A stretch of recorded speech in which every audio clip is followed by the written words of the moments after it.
Komið sæl, ég heiti Theo og vinn á Náttúrustofu Vesturlands, bý hérna í Stykkishólmi og nýti mér Breiðafjörðinn mikið til afþreyingar og útivistar og meira að segja smá svona hlunnindanýting en mjög sjálfbær. Ég ætlaði bara að koma hérna með smá vangaveltur vernd Breiðafjarðar, tengsl verndar Breiðafjarðar við byggðaþróun.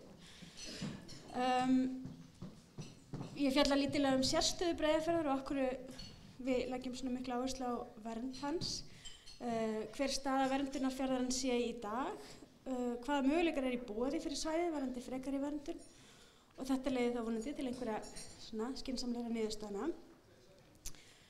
Hvað það sem gerir Breiðafjörðinn sérstakan? Þetta byggist náttúrulega allt á landslagi og jarðfræði hérna á svæðinu, segi ég sem jarðfræðingur. Við höfum jökulsorfið Skerjafjarðarlandslag og mikið grunnsævi. Hérna eru yfir 4300 eyjar og sker og Breiðafjörður hefur yfir 25% af strandlengju landsins að ráða.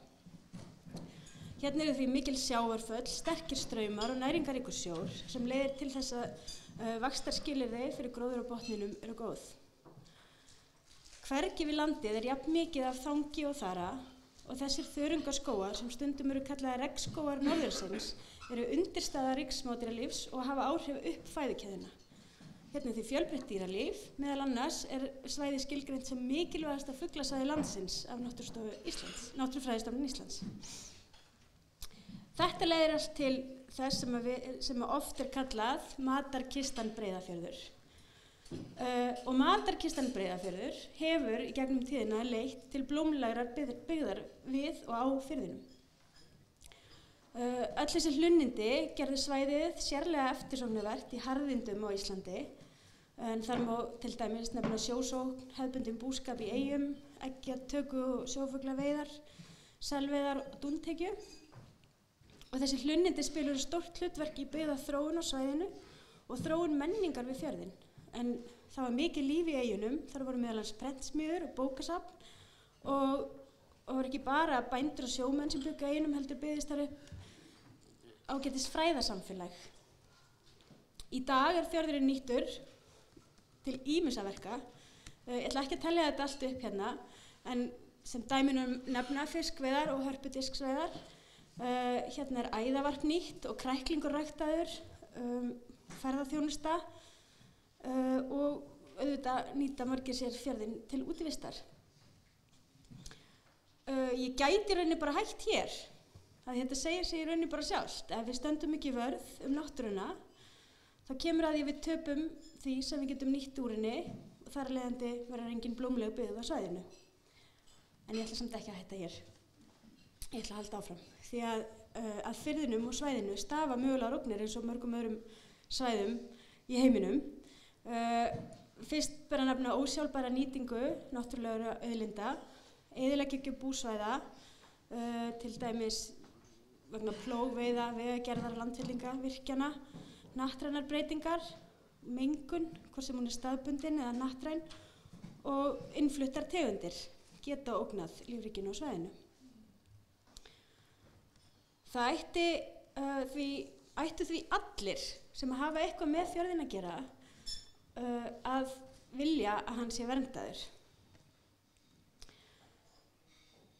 En aðeins til að staldra við hvað varðar vernd, því að ég bjó til svona mjög grófa glæru sem að ég skýrði þróun verndar for dummies og ætti eiginlega að heita bæjadummy líka, vegna þess að ég veit ekkert, þetta var svona ekki bara rétt kafað á nýti vegna þess að ég fór að pæla svo mikið í af hverju vernd hefur svona rosalega almennt finnst mér vernd hafa svolítið neikvætt orð á sér, vernd svæða, allavega í hugum margra. Og eftir að ég fór svona aðeins að skoða sögu verndar eða þróun verndar í gegnum tíðina, þá virðist hún vera svolítið svipuð, hvort sem það er á Íslandi eða einhvers staðar allt annars staðar, að þegar að vernd svæða hófst, þá var þetta yfirleitt bannsvæði að ræða, þar sem að ekkert mátti gera og varla bara fara inn á svæðið. Og þar var engin nýting náttúruauðlinda. Þegar að neikvæð umhverfisáhrif af nýtingu náttúruauðlinda fór að verða greinilegri, þá bættust við ný verndarsvæði sem voru þá enn nokkuð svona mikil bannsvæði. Það virðist einhvern veginn vera að fyrsta samþykkta nýtingin á svona verndarsvæðum hafi verið útivist. En núna upp á síðkastið hefur orðið hugarfarsbreyting og mikil áhersla lögð á samspil nýtingar og verndar á verndarsvæðum og þannig hefur verndun svæða ekki lengur verið tálmi fyrir byggðaþróun, heldur frekar möguleg hvatning. Mikil áhersla hefur verið lögð á samvinnu við heimamenn stjórnun og skipulag verndarsvæða. Og einn mikilvægur punktur að það er hægt að vernda svæði sem eru ekki í ríkiseigu.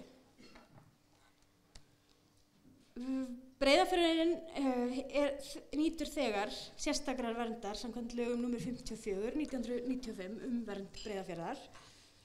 Fjörðurinn eitt af lykilsvæðum Evrópu fyrir vaðfugla og mikilvægasta fuglasvæði Íslands samkvæmt Náttúrufræðistofnun Íslands.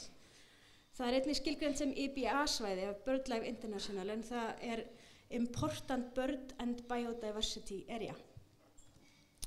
Hérna sjáið þið mörk verndarsvæðisins, þau eru sýnd hérna með grænni línu. Hérna. Þetta eru mörk verndarsvæðisins, þau afmarkast á þessari línu og fjörum, strandlengjunni. Verndarsvæði nær til allra eyja, hólma og skerja á Breiðafirði og fjara, en vatnsbólurinn sjálfur er ekki verndaður. Hefur núverandi verndun haft áhrif á byggðaþróun á svæðinu?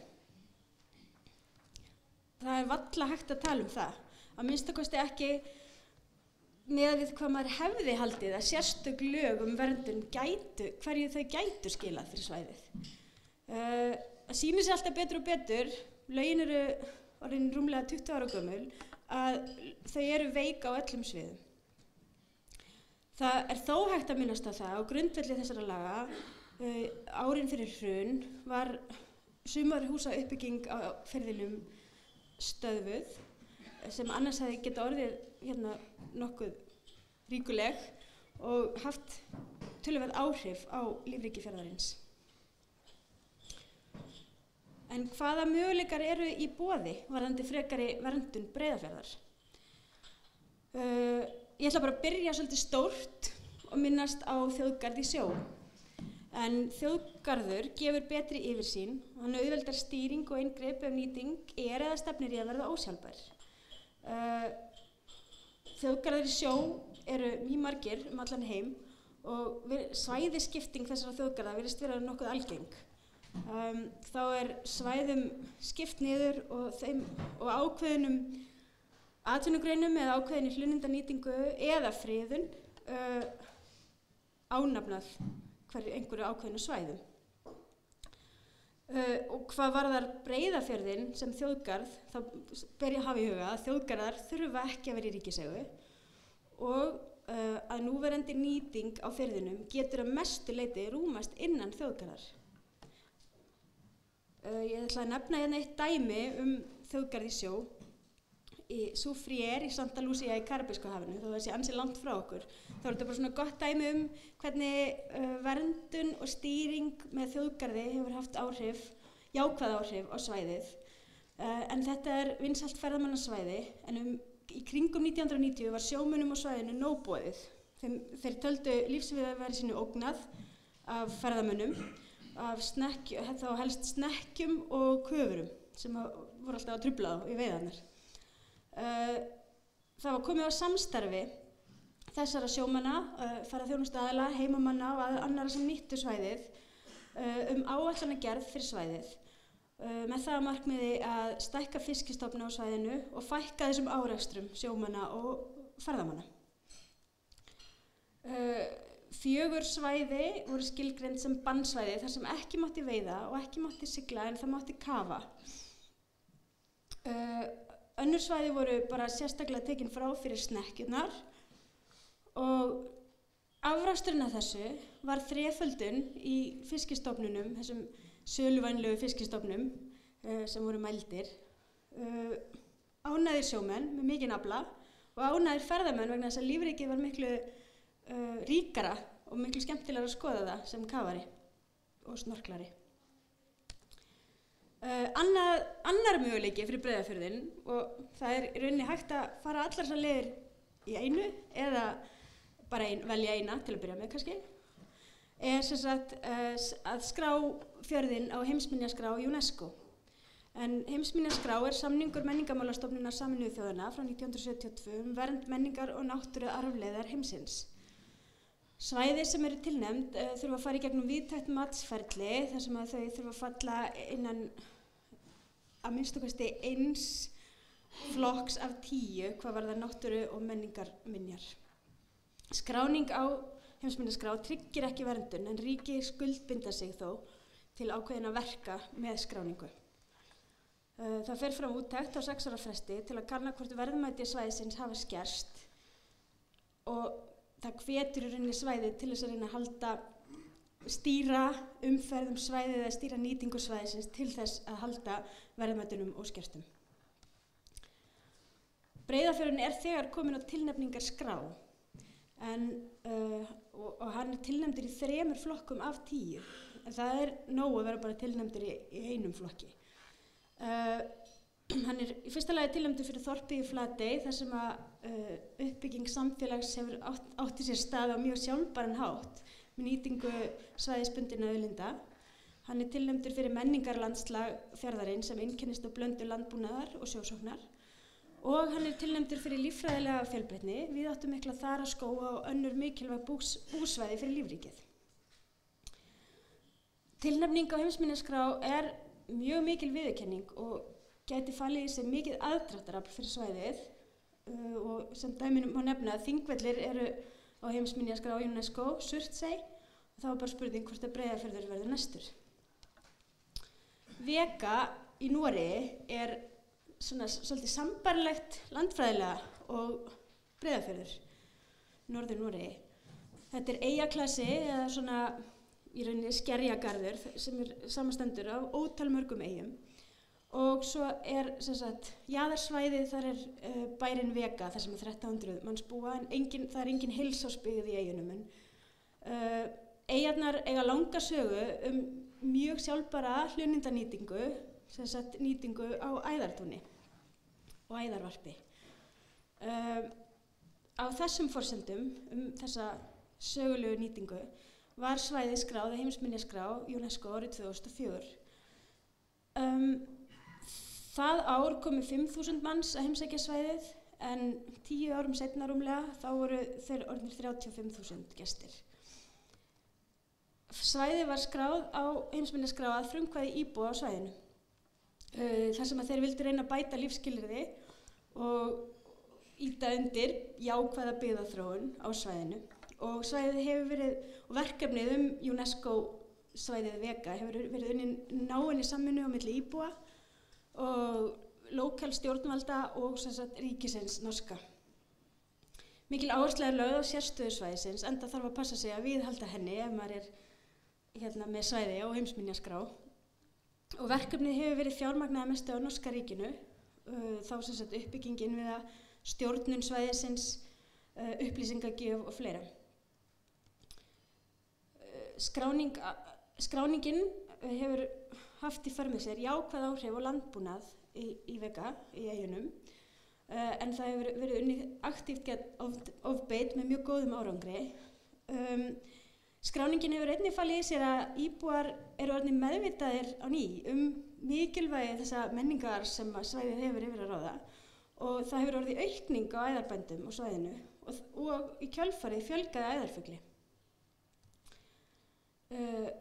Mikil áhersla hefur verið lögð á styrkingu jaðarsvæða vegna þess að eyjarnar sjálfar eru viðkvæmar og þola ekki mikinn átrjáðning heimsókna eða gesta og eru líka það litlar og það ekki hægt að byggja upp stór mikla innviði þar til þess að gera arðbæra ferðaþjónustu í eyjunum og þess vegna hefur verið lögð áhersla á uppbyggingu í tengslum við ferðaþjónustu á jaðarsvæðum í Vega og þá helst í bænum á megin eyjunni Vega.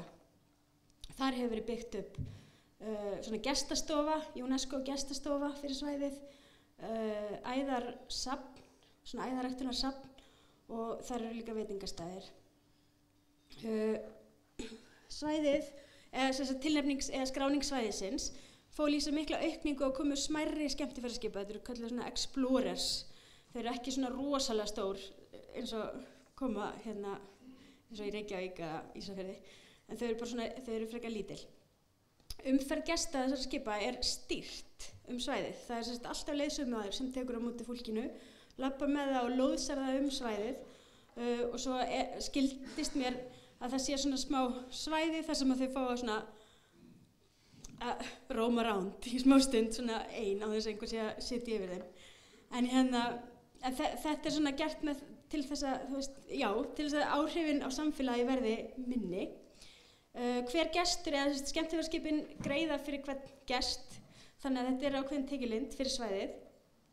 Auk þess sem að þarna hafa skapast atvinnutækifæri fyrir unga fólkið á svæðinu, þar sem að það hefur metnað fyrir að kynnast þessari sérstöðu svæðisins og vill kynna það fyrir öðrum.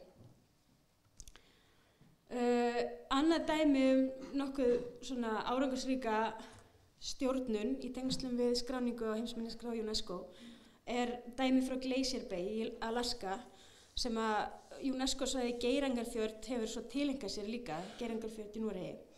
En Glacier Bay var skráð á heimsminjaskrá árið 1979 og strax í kjölfarið jókst koma svona risastóra skemmtiferðaskipa til muna á svæðið. Þeir sáu strax að þetta gengi ekki vegna þess að skemmtiferðaskipum fylgir óneitanlega mikil mengun, loftmengun, affallsvatn, truflun fyrir dýr, hávaðamengun sem sagt, og svo framvegis. Það er átroðningur á samfélagið og átroðningur á umhverfið og það mætti eiginlega lengi telja. Framandi tegundir, olíumengun og þeir sáu að þeir þurftu að grípa í taumana strax og þeir settu þarna bara rétt eftir skráningu, settu þeir kvóta og það mega bara 2 skip heimsækja svæðið á dag. Og þá eru plássin orðin svo eftirsóknarverð að fyrirtækin sem að stýra reka farþegaskipin, þau eru mjög til í að gera allt til þess að reyna fá þessum plásum úthlutað, en kvótinn hefur ekki verið aukinn, hann er ennþá 2 skip enn í dag. Og svæðið gefur þá út á 10 ára fresti, gerir svona nokkurs konar útboð til fyrirtækjanna sem reka skemmtiferðaskipin, þar sem þeir segja hvað ætlið þið að gera til þess að minnka loftmengun, hvað ætlið þið að gera, getið þið sleppt í að lensa eða losa affallsvatn á meðan þið eru inn á svæðinu, eru þið til í að taka á móti staðkunnum leiðsögumönnum borð í skipin til þess að fræða gestina og svo framvegis. Og þau skip eða þau fyrirtæki sem bjóða best, þau fá plássin. Þar að ekki er rukkað fyrir komu hvers gestar eða farþega inn á svæðið og það ég minnir að síðasta tala sem ég sá hafi verið $20 á gest og það safnast saman í alveg bara ríflega upphæð sem er svo notuð til þess að viðhalda þessari sérstöðu svæðisins, til þess að byggja upp innviði og til þess að fræða bæði gesti en líka heimamenn og aðstoða við að þjálfa heimamenn upp í að geta frætt gestina sérstöðu svæðisins. Og Geirangursfjörður hefur notað þessa aðferð núna síðan eftir að þeir voru skráður á heimsminjaskrá. Síðasta dæmið sem ég ætla að taka er skráning á Ramsar, en Ramsar er samningur vernd votlendissvæða sem hafa alþjóðlegt gildi. Það eru 6 íslensk svæði þegar Ramsarsvæði, það er Mývatn- og Laxársvæðið og Þjórsárver til dæmis, en grunnsævi niður á 6 metra dýpi telst einnig votlendi. Skráning á lista Ramsar skuldbindur svæði til skynsamlegrar nýtingar á dýrum og plöntum á svæðinu og Breiðafjörður uppfyllir þegar öll þessi 8 viðmið til að komast á Ramsarskrá. Þetta er því bara mjög einfalt mál í raun og veru. Skráning á Ramsar er aukinvernd en þó alls ekki nærri jafn sterk og þjóðgarður eða heimsminjaskrá UNESCO. Og þegar ég skoðaði einhver tengsl milli Ramsarsvæða og jákvæðrar byggðaþróunar þá var lítið að finna svoleiðis gögn en það er óumdeilt að Ramsarsvæði eru aðdráttarafl fyrir fuglaskoðara og það eru jákvæðir eftirsóknarverðir ferðamenn sem að leggja áherslu á sjálfbærni, dvelja lengur á svæðinu, gera kröfur heilbrigt dýralíf, ef það er hægt að orða það þannig, og fróða leiðsögumenn. Þetta er ferðamennska sem er svona leið til að jafna árstíðabundna álagstoppa og gera þá mögulega heilsársstörf úr ferðaþjónustunni og dreifir ferðamönnum svæðið og minnkar þannig álag á viðkvæm svæði. Ég ætla að hlaupa í þetta því að Jakob er búinn að láta mig fá miðann og taka hérna saman þessi tækifæri sem felast í aukinni vernd Breiðafjarðar. Breiðafjörðurinn er einstakt svæði með tilliti til náttúru og menningar en nýtur í dag mjög veikrar verndar. Það er hægt að fara nokkrar leiðir til að styrkja vernd svæðisins og rauninni væri líka hægt að fara allar sem ég taldi upp áðan. Þær eru mjög svona áhrifaríkar kannski og líklega er þjóðgarður kannski sterkasta verndin fyrir svæðið með stýringu og samvinnu við heimamenn og að minnsta kosti ef rétt er að staðið.